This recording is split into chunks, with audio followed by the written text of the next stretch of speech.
Peace, everybody. Welcome to Capital Combat. The name says it all. I'm Hakeem Branch, and today I'm going to recap this past Saturday's Canelo versus Rocky Fielding fight.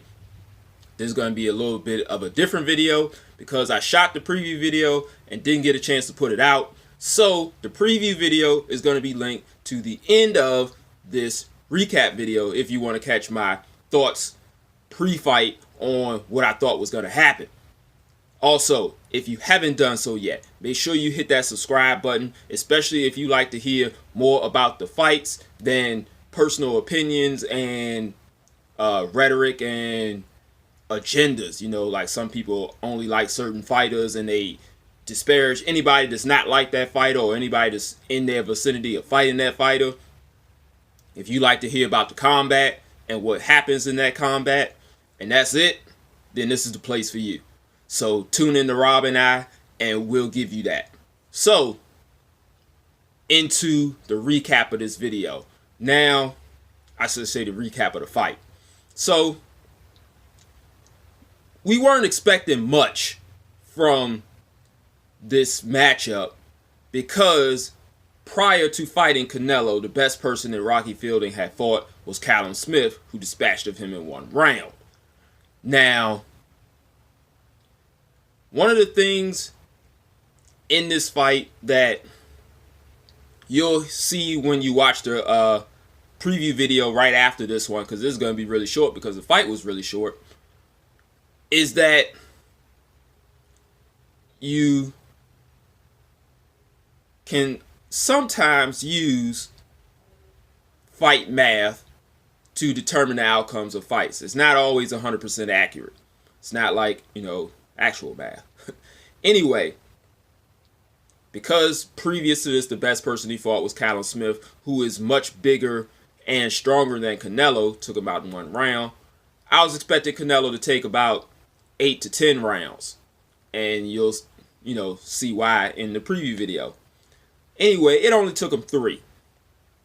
Something else that I really liked about this fight is that you could hear the difference in the shots between what Canelo was landing and what Fielding was landing. And this is one of the reasons why you hear a lot of people, especially during controversial fights where people can't agree on the outcome, they always say, well, watch the fight with the sound off and you'll really see who won. I don't subscribe to that, because there's also a difference in the sound of shots that you can tell when someone is landing a good, solid shot versus their opponent. And in this one was a perfect example, because Fielding landed a few punches, but none of them had the effect or the sound because of the difference in delivery between Fielding and Alvarez. When Alvarez landed his punches, you could see the body torque, you could see where his fist was landing, and you could hear the thud when he connected, and especially on that left hook to the body. It sounded vicious every single time, and it proved to be too much for Fielding. Every time he was knocked down, it was by that left hook to the body, and Canelo went down there often. That left hand was very educated with hooks to the body, hooks to the head, timely jabs, nice uppercuts. He would feint in with the jab and then throw the lead uppercut, which looked really effective. But we all know that most effective punch was using all of those punches to set up that left hook to the body. And boy, did he land that with efficiency. Fielding, to his credit, fought as best as he could. He tried earlier to use some footwork, try to move around the ring, pop some jabs and combinations. Canelo did not respect the power that was coming from him, continued to step forward, never really took a step back, occasionally sideways, forced him back to the ropes, did damage, rinse and repeat, because after a while Fielding went down, round after round. All 3 rounds that this fight lasted, it was Canelo pressuring him to the ropes, combo into the body, drops him, rinse and repeat. So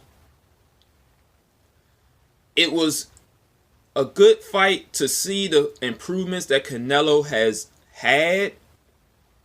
Even though he wasn't up against the best competition, you could still see that he had improved from his last fight versus Gennady Golovkin to now.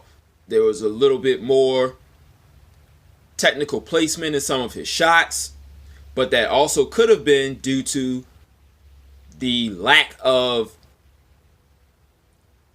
responsive firepower in fielding, even though he spent most of that second Golovkin fight going forward as well. So I'm going to chalk it up to him improving a bit and getting somebody to work on those skills that he's been trying to hone in the gym. We'll see if he can impart those on a more skilled opponent, hopefully in the future. They say that this is a one-off venture into the super middleweight division. He claimed a WBA portion of their fragmented title that's always fragmented. We never get into that because that's just a rant for another day. Anyway, that's it for the recap. We'll have to see what happens with Canelo going forward.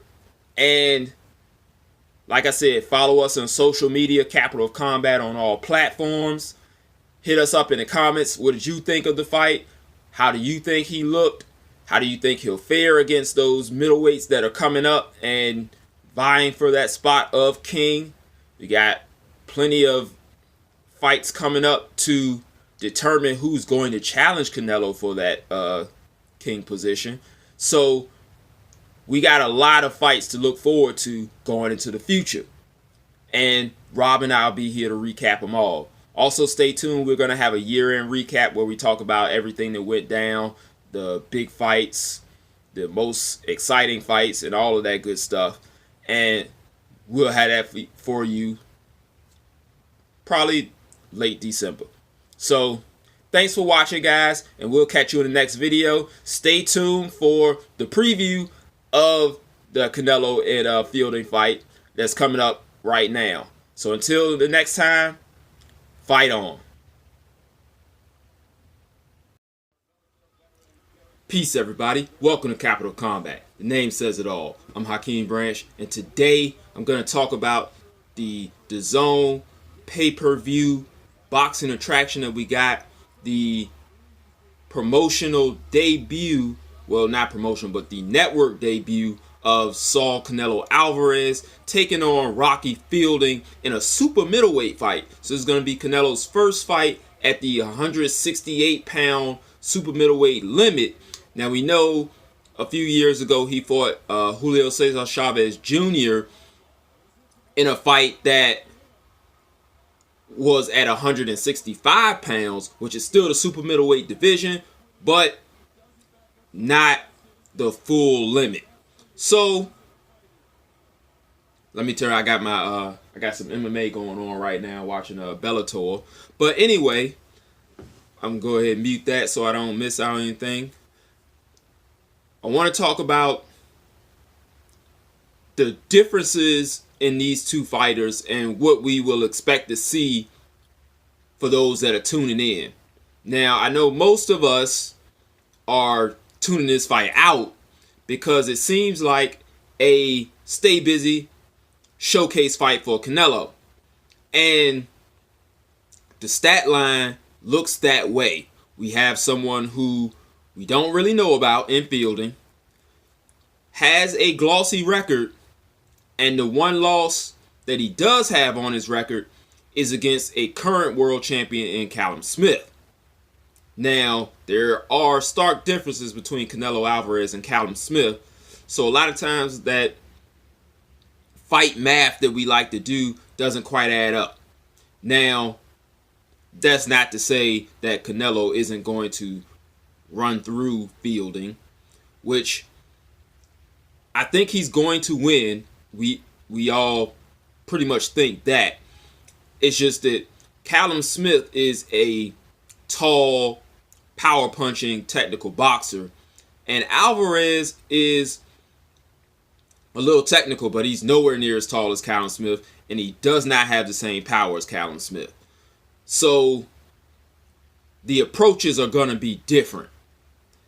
We can get a little bit from that fight, and we can also get a little bit from Fielding's last fight by the name of Tyron. I can't pronounce it. It's like Zugu or something like that. But that was a much shorter guy that we could get a better look at Fielding versus what he would see versus Alvarez as far as height, because skill, not even close. So Fielding was able to use his jab and footwork to move around the ring against his last opponent, Tyron. And he was able to throw lots of combinations. But at the same time, he gave up his height a lot. And he was in there with someone who very rarely took advantage of those opportunities. And a lot of that was because of the firepower that Fielding was throwing at him. So with someone like Canelo, who, as we saw, just went toe-to-toe with one of the heaviest punchers in middleweight history in Gennady Golovkin, I don't think he's going to have much of a problem standing in front of Fielding, even though he is a much, much bigger guy. He's got a good... Canelo is about 5'8" or so, 5'7", because I remember Mayweather being taller than him, and Mayweather is pretty short too. But Fielding is 6'1", so there's a very, very large height disparity here. But Canelo has fought some taller fighters already, so he's a little used to being able to close distance and fight someone who's a little bit taller than him. I don't know if he's... Well, Chavez Jr. was a very large person as well, height-wise and weight-wise. So the more I recall a lot of these things, the more I, come to that conclusion that this will be pretty much a showcase for Canelo. I mean, I thought that originally, but I didn't think that he would just blow this guy out of the water. I'm thinking he gets a few rounds in, probably 8 to 10. I'm thinking Canelo in the stoppage, 8 to 10. He has very crisp combinations, very fast hands. He is a decent counterpuncher, and he's been in there with much better competition than Fielding will ever see. So all of those combination together lead for a route for Canelo. I see him winning every round, with Fielding being competitive probably up to about midway. Then he goes into more of a survival mode, and Canelo hunts him down and finishes him off later on in the fight. So if you guys are tuning in, or if you just have some opinions on this, go ahead and drop them down in the comments below. If you haven't done so yet, make sure you subscribe, catch all of Rob and I's videos, follow us on social media, because that's where we're the most active. Capital of Combat on Facebook, Instagram, Twitter, and most of your favorite social networks. So hit us up there. If you got any questions, hit us up in the comments, capitalcombat@gmail.com, and we'll catch you guys in the next video. I'm still going to do a recap of the Fury Wilder fight and also the Lomachenko Pedraza fight. I'm probably going to do that in one video together, so be on the lookout for that, and I'll see you guys in the next video. Until then, fight on. This is round one, and you've already lost. They don't seem to see that everything we've done is coming and gone. My fists are on.